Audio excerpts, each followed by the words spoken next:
possamos ter uma noite de continuidade de estudo proveitoso em torno do tema Céu e Inferno, né? Homenagem aos 153 anos de lançamento do livro Céu e Inferno. E é interessante, porque muitas das vezes alguns aniversários são esquecidos, né? Passa desapercebido. Entretanto, as obras para codificação, e nós que estamos na Casa Espírita, temos assim uma necessidade de constantemente nos lembrarmos desses momentos, porque eles estão registrados na história da Terra, né? Registrados na história do mundo espiritual.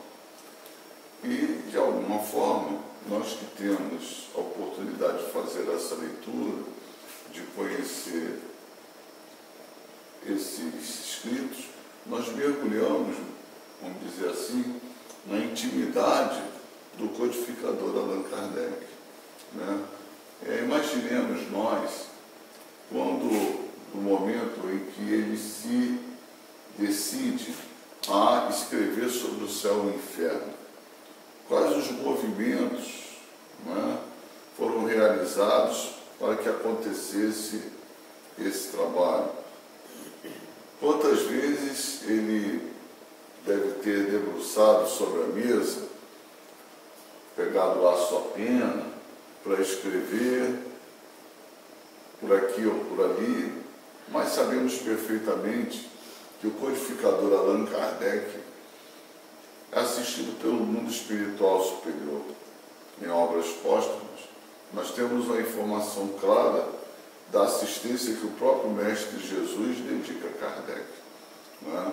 Então, toda essa obra, ela é uma obra grandiosa para o despertar da humanidade. Como o Evangelho causou um grande estardalhaço, né, um grande movimento contrário à doutrina espírita, o livro O Céu e o Inferno também fez o mesmo, porque ele vai de encontro, não é, de forma frontal a determinados princípios da religião dominante, não é? E vai botar por terra a ideia de céu e de inferno da forma que era vista. Então, nós vamos trazer essa noite uma reflexão em torno do céu e inferno, deixando já o convite para aqueles que não leram fazerem essa leitura e aqueles que já leram refazê-la, porque entre os livros da codificação, se poderíamos dizer assim numa ordem, talvez seja o segundo menos lido. A Gênese é o primeiro. É o primeiro a não ser lido muito pelos próprios espíritos, né? E possivelmente o Céu e o Inferno. Livro O Evangelho, o livro dos Espíritos e o livro dos Médiuns já é mais de comum. Mas nessa escala poderíamos colocar, por exemplo, num terceiro lugar, o livro dos Médiuns, não é? Também um livro de grande importância, ou seja, todos os livros da codificação têm uma importância muito grande para o nosso aprendizado, para ajudar nós no processo de melhora como espírita, porque um fundamento da doutrina espírita é de educar o ser imortal, né? De orientar o ser imortal na direção do progresso, para que ele possa caminhar de forma mais segura. E isso, com certeza, a gente consegue entender perfeitamente, né, quando nós passamos a estudar um estudo sistematizado, ou comparecemos aos convites que são feitos, como foi feito ainda há pouco pelo nosso irmão Marcão, para estudar em algumas aulas, né? 7 semanas. 7 semanas, não é? Esse livro. E é natural que depois a gente pode ir individualizando semana a semana, estudando um ponto de cada vez e vendo como nas entrelinhas dos textos, né, que são ali grifados, como tem coisa importante que muitas das vezes a gente nem se dá conta. Né? Então, o Céu e o Inferno é um excelente livro para que nós possamos ler, então já fica desde já o convite. Colocamos aqui esse primeiro slide, né? Aniversário de lançamento do livro Céu e o Inferno, e uma profunda gratidão ao codificador Allan Kardec e aos espíritos superiores, em especial ao nosso Mestre Jesus. Né? Porque isso é extremamente importante para nós.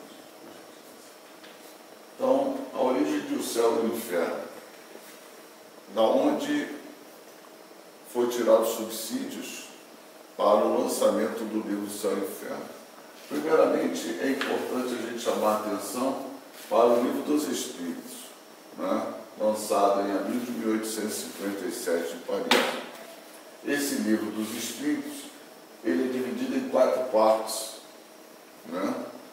Então, poderíamos dizer, tomo 1, que seria as causas primárias, tomo 2 do mundo espírita, tomo 3, que seria das leis morais, e o tomo 4, que seria das esperanças e consolações.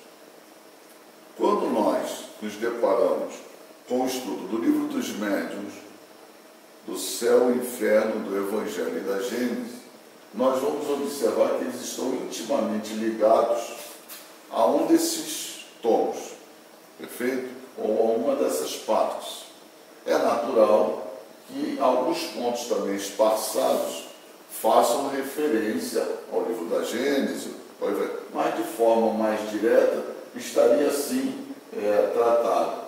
A Gênese comportaria o capítulo, o tomo 1 de O Livro dos Espíritos, o Livro dos Médiuns, que fala do mundo espírita, na parte 2, né?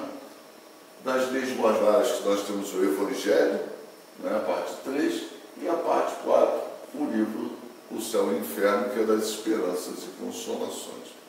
No trato com o mundo espiritual, Allan Kardec ele vai observar que, como na Terra, os espíritos não estão alinhados, né? Existem aqueles que estão abaixo e acima, do ponto de vista da inteligência e da moral. Então ele vai fazer uma análise, ele vai fazer uma leitura do mundo espiritual e vai trazer para nós como, após deixar a Terra, nós nos movimentamos no mundo espiritual. Para onde nos dirigimos? Hoje sabemos perfeitamente que, ao deixar a Terra, não utilizando mais esse corpo físico, na condição de espírito, nós buscaremos as regiões vibratoriais de acordo com o nosso padrão vibratório, de acordo com os nossos pensamentos, com as nossas emoções e os nossos sentimentos. É para esses lugares que nós vamos, não é? Muitas das vezes pergunto assim, quando eu desencarnar, eu vou encontrar meu pai, minha mãe, meu tio, minha tia? Se nós estivermos em padrão vibratório semelhante, com certeza.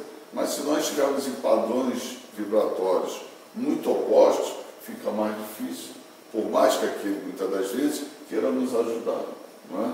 Ou, muitas das vezes, é ele que tem mais dificuldade do que nós. Enfim, a observação de Allan Kardec no Livro dos Espíritos, em especial nos itens 100 e 101, então que fala da escala espírita, ele vai nos trazer ali as ordens de espíritos, da primeira, segunda e terceira ordem. E ali nós vamos observar que existem espíritos que são imperfeitos, os levianos, os brincalhões, não é? Os maus espíritos.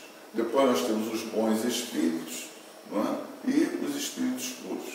Os espíritos, poderíamos dizer, felizes. Aqueles em que não há mais predominância da matéria sobre o espírito. Nós, ainda, né? Mas daqui a pouco, nós vamos conseguir dar um salto de qualidade. Nós estamos nesse processo, nós estamos treinando, né? Um treino que se faz, né? Dar um salto de qualidade e nós, com certeza, chegaremos a essa condição de superar a matéria, né? não ser mais a matéria que tenha predominância sobre nós, espírito, mas nós, espíritos, que tenhamos predominância sobre a matéria. Seremos mais felizes. A matéria, veremos ela como algo extremamente importante para o nosso desenvolvimento, mas não algo que nós temos que nos apegar a morrer por causa dela, né? A nos sacrificar de tal forma, causando dificuldades para o espírito imortal, para nós mesmos, porque não podemos esquecer que Jesus, ele chama a atenção de nós, onde nós deveríamos primeiramente buscar o reino de Deus, sua justiça, né?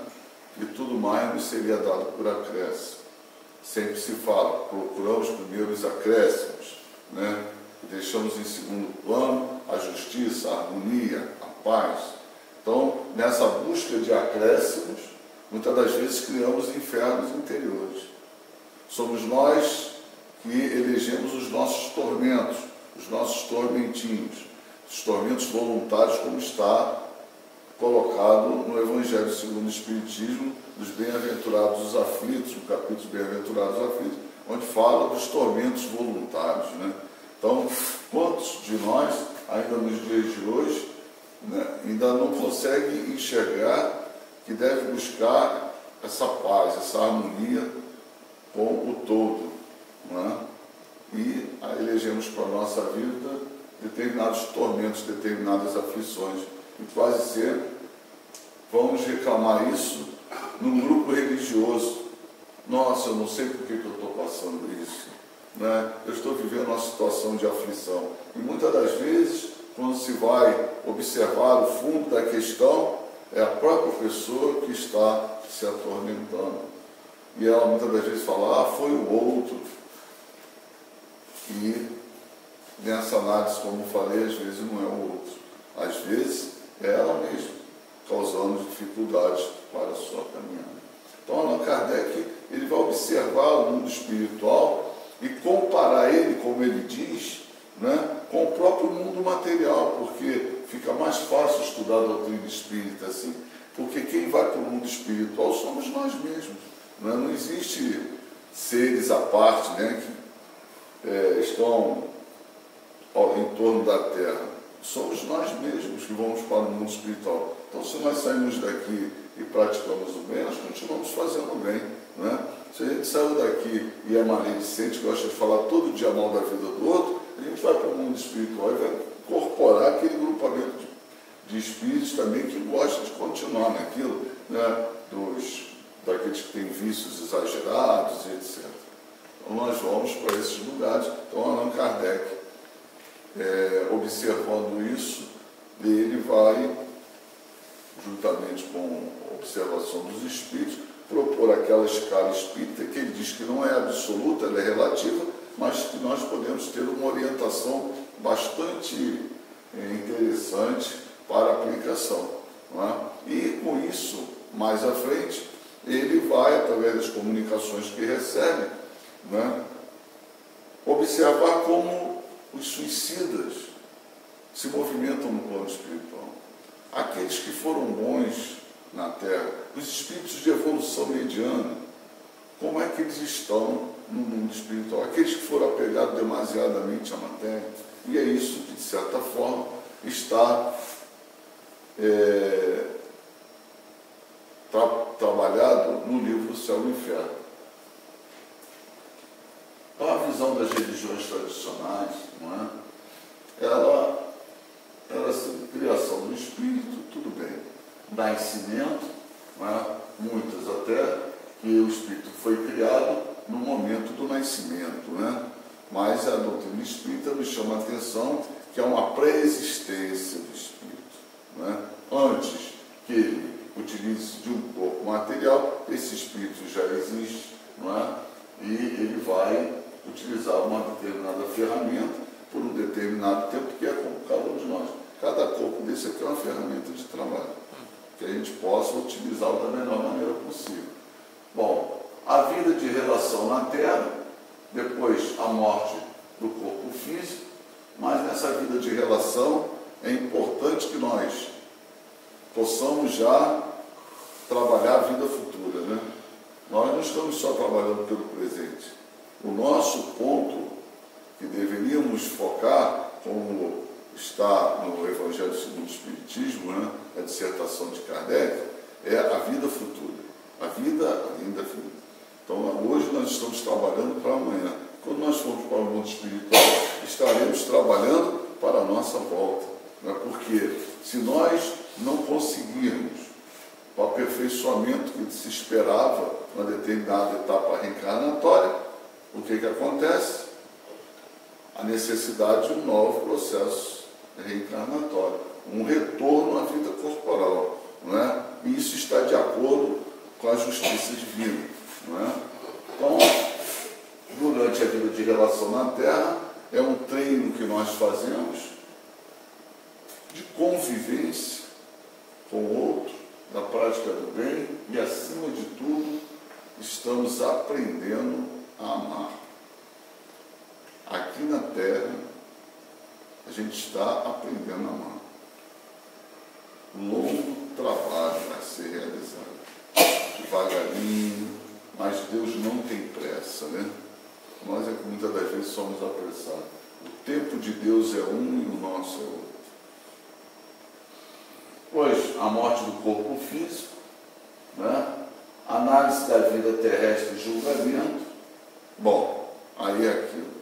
E quando ele estava aqui na vida de relação à Terra, envolvido com religiões tradicionalistas da época, né? Eles eram dito que se você for uma boa pessoa, você vai para os céus quando morrer. Se você dedicar vários recursos, né, para uma determinada obra, muitas das vezes a obra do homem, não a obra de Deus, né, você vai para o céu. Cobrança de indulgências, não é tão falado. Vai ter um lugar especial no céu. Agora, se você não for uma pessoa boa, for uma pessoa má e tal, você vai para o inferno. Certo?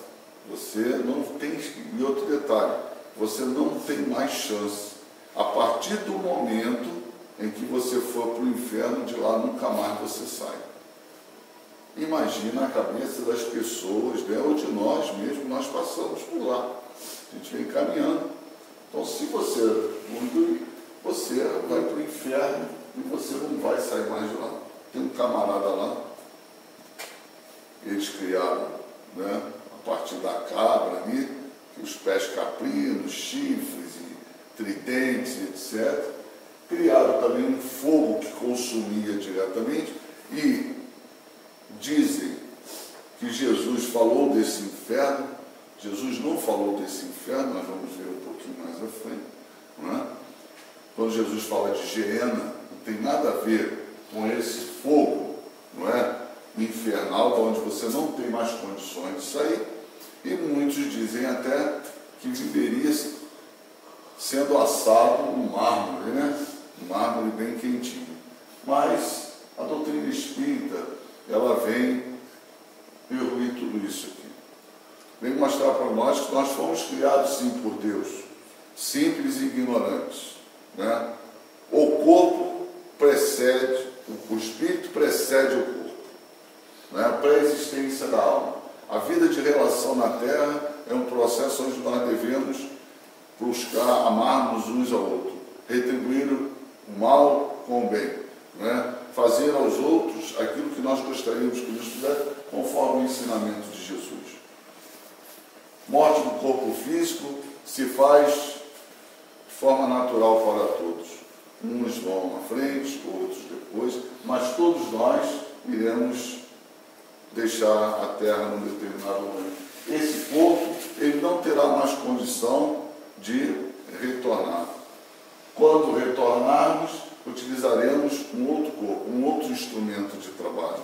Não seremos mais aquela personalidade. A individualidade, sim, ela permanece, mas a personalidade desaparece. E o que fica são as vivências, né? Tudo aquilo que o Espírito soube lhe dar e não lhe dá, e com isso ele vai realizando o seu patrimônio espiritual. Não há céu e inferno localizado, não é? Na verdade, céu e inferno são um estado da alma. Não é? Podemos viver em muita paz e harmonia como desencarnado, e também como encarnado. E poderemos também viver um grande inferno como encarnado. Então, nós vamos mais à frente. Né?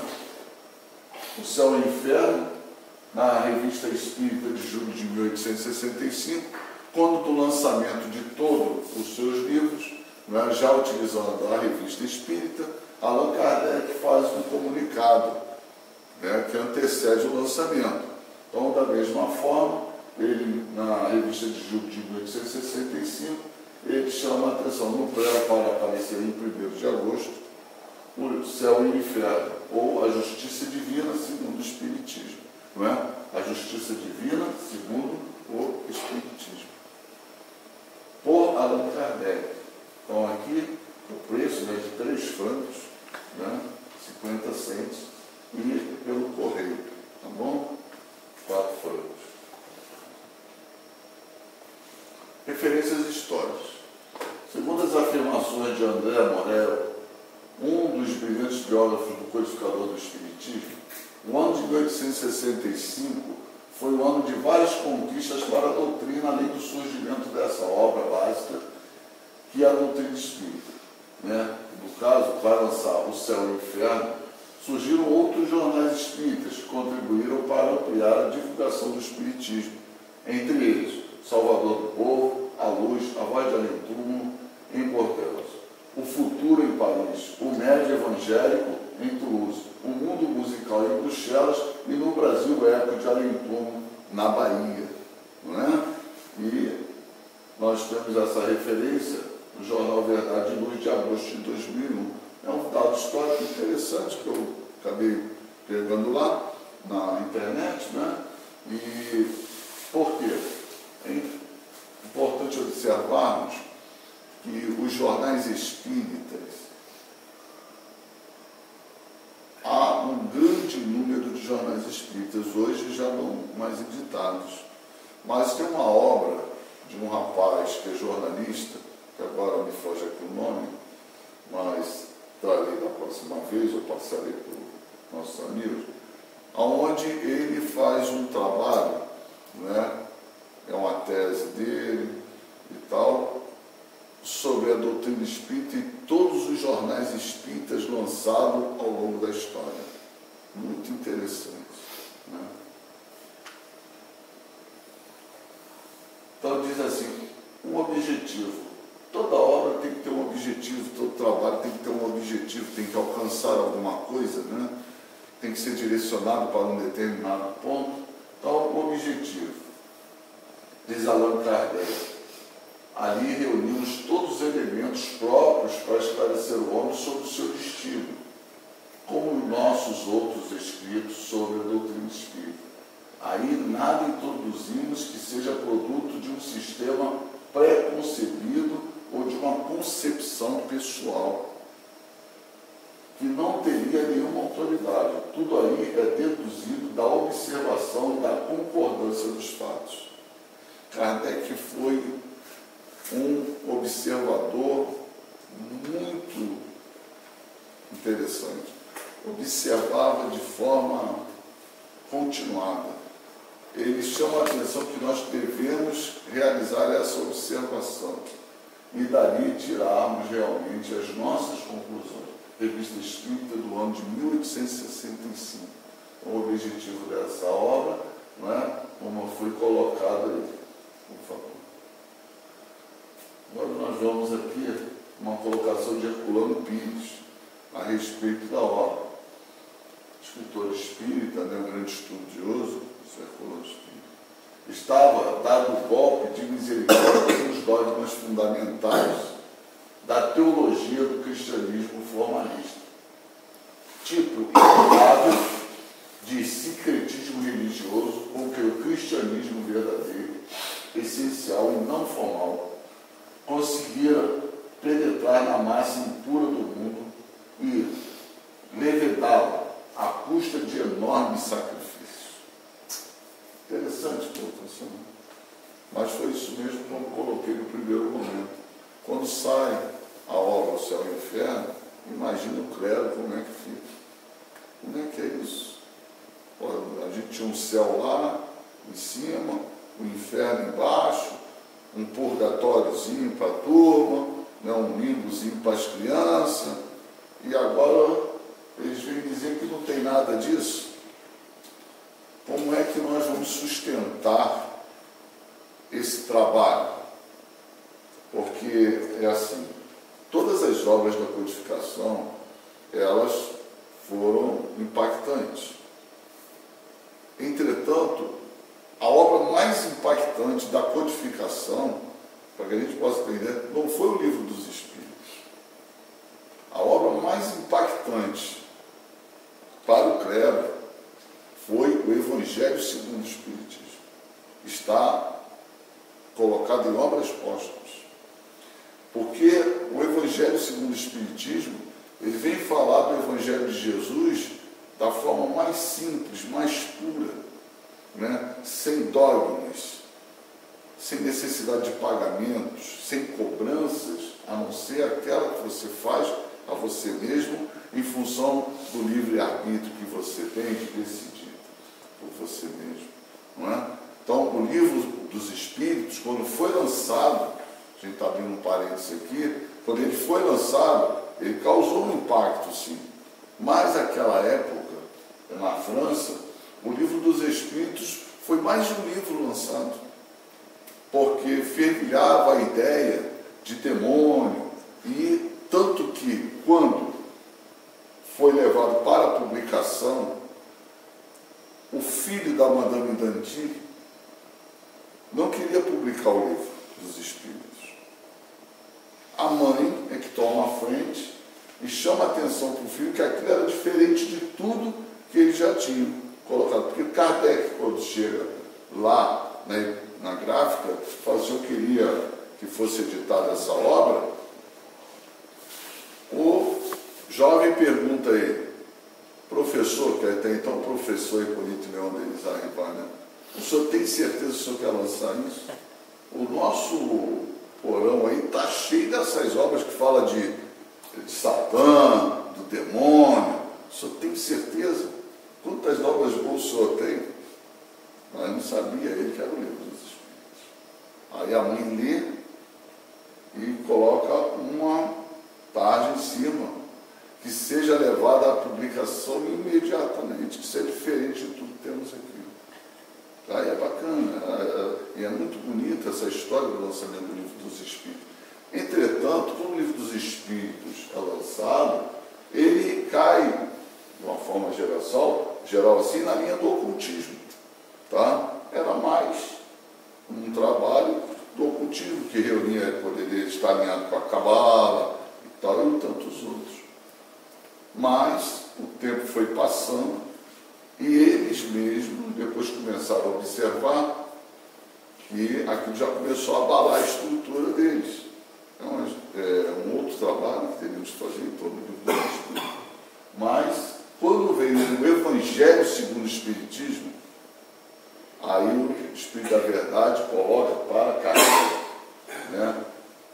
Agora é que você vai ver a coisa ficar difícil para você.